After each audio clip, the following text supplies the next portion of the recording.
you want to grow more tomatoes than you can possibly eat, I'm going to share a few tips with you.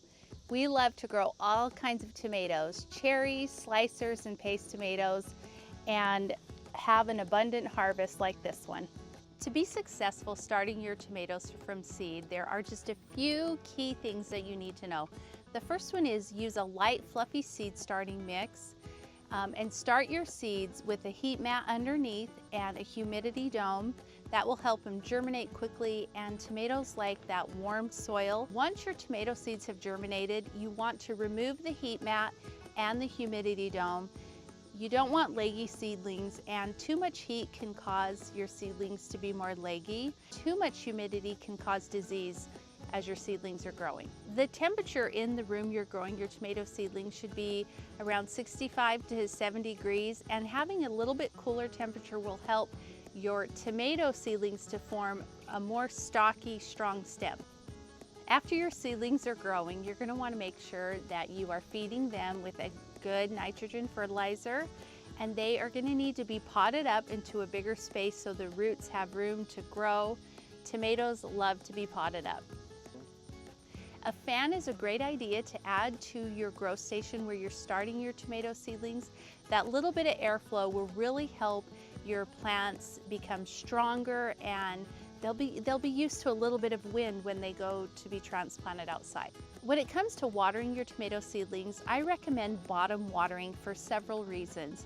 You don't want your soil to go from dry to moist to dry. That can cause stress, and your tomato seedlings will not be as healthy. So when you bottom water, you can put like a ½ inch of water in the bottom, and the roots will wick up the moisture as it's needed. But you don't want the soil to be too soggy, because the roots also need the airflow and the water.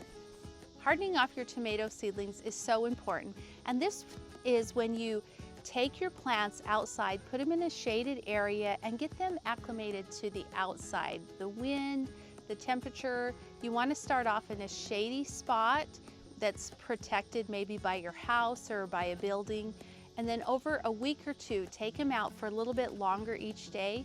I usually start the first day with an hour outside in a shady protected spot, and then gradually increase that time. And that way, when you go to transplant, your plants will do so much better, and they will not suffer from transplant shock. When you're transplanting your tomatoes, you want to make sure that you transplant them deep and strip off any leaves that are close to the bottom. Make sure that you fertilize and create a well of water around the plant so that it can water that tomato seedling for the next day or two. You want to make sure you put your tomato cage on right after you transplant, because it can be so tricky to add the tomato cage after your tomato has started growing, and we don't want to stress that plant. The great tomato debate is whether to prune or not to prune, and they both have some pros and cons. So I'll explain a few of the reasons why you may want to prune, or maybe why you don't want to prune, but you need to try it in your garden. So with our tomato cage system, we really have found that because we have circles and our tomatoes are growing up inside, that it trains the tomato to grow up this way, and we just tuck in the tomato as it's growing, and that gives it plenty of airflow, and it kind of contains the tomato in this about 12-inch diameter circle. Now, if you are using a different trellising method, you might find that it's better to prune, especially if you're doing a single string or the Florida weave. You're not going to have this kind of support around your entire plants, so pruning is a really good idea for different trellis systems. One of the downsides to pruning is that you have to do it weekly. You just have to come out and prune and clear everything out. And we have found that that is just not feasible for us to keep up with the pruning. And with our tomato cages, it doesn't feel like it's really that important or necessary for us. I do prune off a little bit around the bottom early on when our tomatoes are growing, and that allows that airflow down there. And then after that, I just let them grow inside the cages. That works well for us. You need to try it in your garden with the varieties of tomatoes you're growing, the trellis system you have, and see what works best for you. One common problem when growing tomatoes is blossom end rot. And what that is it comes from inconsistent watering and the lack of calcium. Your soil probably has plenty of calcium in it, but if you are watering inconsistently, the calcium is not reaching your plant. So that's why you want to consistently water your tomatoes. It's always a great idea to test your soil, and if you're deficient in calcium, you can add that to your soil. And we've noticed that blossom end rot is usually a bigger problem early in the season and then it goes away. We love to grow our tomatoes in a hoop house because the tomatoes love it. It diffuses the light, it provides protection from the wind, and it also keeps it a couple degrees warmer. And with a hoop house, you want to make sure you have good airflow. So we actually keep the ends of our hoop house open so that we have plenty of airflow. And the hoop house helps us plant our tomatoes earlier in the spring because it's warmer. And so we're able to get the tomatoes started outside much earlier, which is exciting to have tomatoes a little bit sooner in the summertime.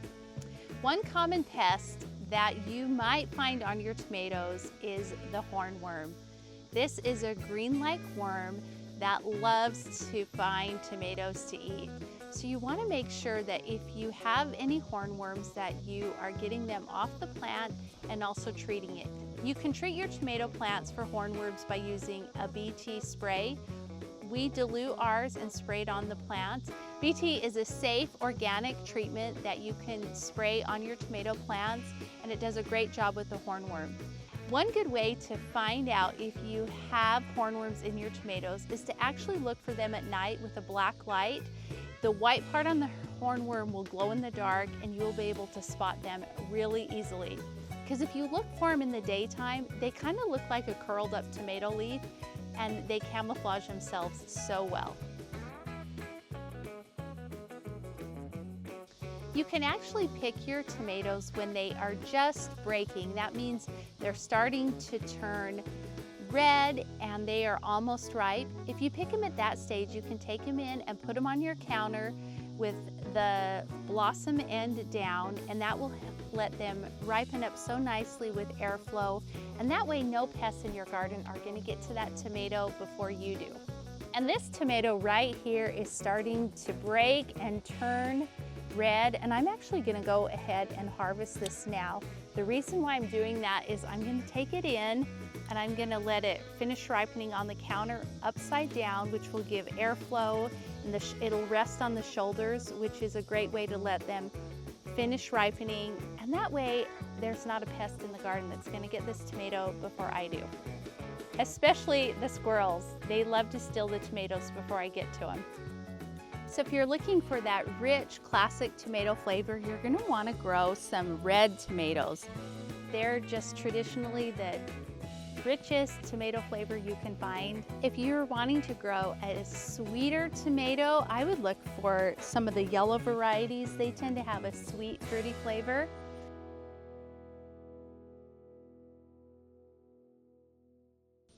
And the green tomatoes are also really sweet.